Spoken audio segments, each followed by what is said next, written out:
A Python script starts simple, but in an enterprise environment, a 50-line utility script inevitably balloons into a 1,000-line monolith. When every variable and function lives in the same open space, a single error, like a stalled payment processing request, cascades through the connections and brings down the entire checkout. This happens because developers treat Python strictly as a top-down procedural tool, ignoring its built-in enterprise architecture. This is organically grown software. Over time, as new features are hastily paced in, the core logic, state, and temporary variables become inextricably linked. Eventually, the sheer volume of interconnected rules exceeds a human developer's working memory limit. The system becomes impossible to maintain. Writing enterprise software is actually an exercise in cognitive load management. Executing code is secondary. The primary objective is keeping the codebase comprehensible. Abstraction achieves this vital objective by physically hiding the underlying system complexity from the developer's immediate working memory. To build systems that scale, we utilize Python's native structural hierarchy to enforce a strict separation of concerns. We break the monolith apart by erecting 4 escalating boundaries: namespaces, functions, classes, and packages. By mastering these 4 boundaries, developers take a fragile script and construct an intuitive, scalable architecture. The foundation of Python's architecture is the built-in namespace. A namespace assigns and tracks variables in memory. When you create a module, Python generates a separate namespace for that file. Explicit imports act as routing instructions, drawing safe connections to prevent variable collisions. Conversely, using wildcard imports destroys this boundary. Pulling in every function at once causes unpredictable memory overwrites, where new variables erase old ones without warning. When conflicts do occur, Python resolves them using a strict hierarchy of precedence. The local namespace overrides the global module namespace, which in turn overrides the built-ins. Namespaces form the first line of defense. They guarantee that the executing function is exactly the one you intended. Moving from memory to logic, our next boundary is decomposition. Decomposition is the process of breaking a complex problem into smaller, manageable pieces, much like a script segmenting a massive block of text. Without decomposition, scripts rely on duplicated logic. A developer might write a dense regular expression to extract sentences, and then write an equally complex block of code to extract individual words. We solve this by extracting repeating logic into a discrete, isolated function, a black box. Once verified, the developer freely uses its output. They pass data in, get results out, and never have to remember the internal mechanics again. Consider a function written to format a list of names for a fan site. By designing it to accept any array of strings, the single decomposed function can dynamically process any group of names without altering its core logic. By passing in the historical lineup of Mo, Larry, and Curly as our data array, the function organizes the characters without knowing who they are. Decomposition isolates a single concern. It solves the problem once, requiring zero future cognitive load from the developer.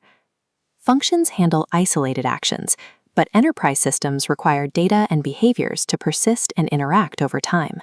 This requires our next boundary, encapsulation. Encapsulation acts as an impenetrable castle wall, physically surrounding highly cohesive, related functions and protecting their shared state. Cohesion measures how closely related the data in a module is. In a rock, paper, scissors simulator, bundling player choices and rules creates high cohesion. Mixing in database credentials would create low cohesion and compromise the structure. Inside this boundary, Python uses self as internal connective tissue. Self allows methods to read and modify state without exposing global variables. To interact with the outside system, the class lowers a drawbridge in the form of public methods. These provide a strictly controlled interface for external code. To maintain this loose coupling, Python relies on convention. Prefixing an internal method with an underscore signals it belongs behind the wall, trusting developers to respect the drawbridge. Encapsulation actively protects the wider system. Modifying a class's internal state stays completely contained, preventing massive ripple effects that shatter external dependencies.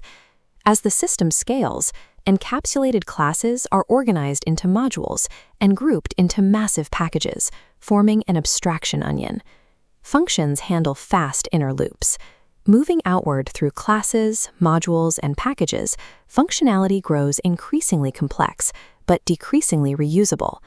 This nested directory structure serves primarily as a navigable map for human developers, as much as it defines the execution path for the compiler. Structuring code at the package level prevents distinct domains from bleeding together. A query module inside a database package remains entirely isolated from a query module inside a search package. The clearest code is the code you never have to read. Well-organized packages minimize cognitive friction, allowing new team members to locate exact logic immediately. The abstraction onion isolates different operational domains. It allows hundreds of developers to work in parallel on a massive enterprise system without catastrophic interference. Applying these 4 boundaries reorganizes our initial e-commerce checkout into an orchestrated network of separated services. The pricing service now exists as an encapsulated class, its logic completely independent of the payment processing step. This architecture perfectly embodies the Unix philosophy: do one thing and do it well. Operationally, this provides immediate resilience. A localized failure in a downstream service, like shipping fulfillment, cannot cause an upstream crash in pricing or payment processing. Deliberate separation has neutralized the monolithic liability, replacing it with a resilient organizational asset. This structural hierarchy delivers one final payoff: the ability to execute unit testing. Testing is simple. It is tightly coupled architecture that makes tests hard to write. A monolithic script forces you to test the entire application at once, which is nearly impossible.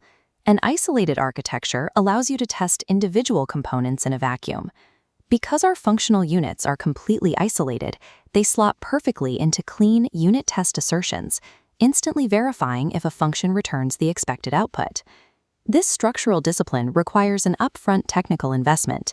In return, it pays massive dividends by drastically reducing long-term maintenance hours. By enforcing boundaries and separating concerns, developers stop writing disposable scripts. They begin architecting systems that are intuitive, extensible, and mathematically verifiable.